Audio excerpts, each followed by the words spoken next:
Good day, everyone.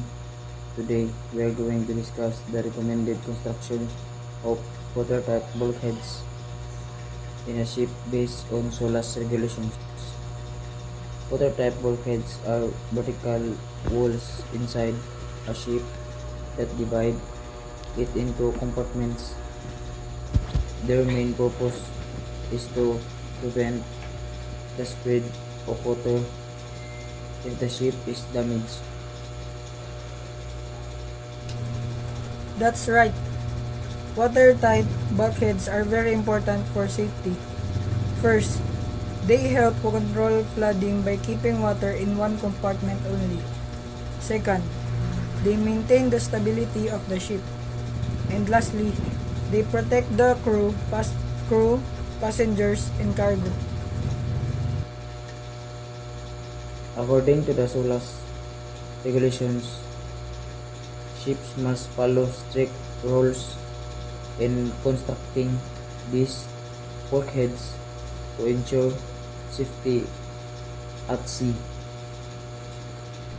Let's talk about the requirements.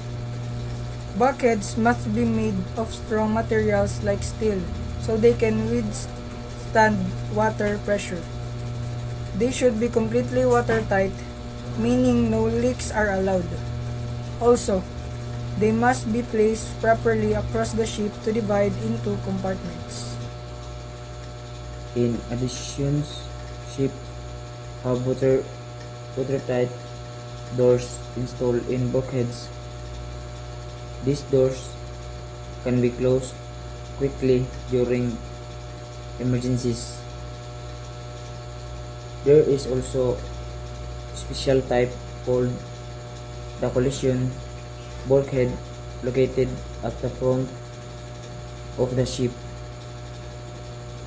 This helps prevent flooding in case of collisions.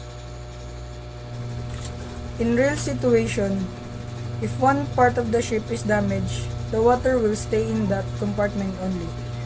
Because of this, the ship can still float and remain stable, giving time for rescue or repair. To conclude, watertight bulkheads are essential for ship safety. They help prevent sinking and protect lives at sea. By following SOLAS regulations, ships are designed to be safer and more reliable. Thank you for listening.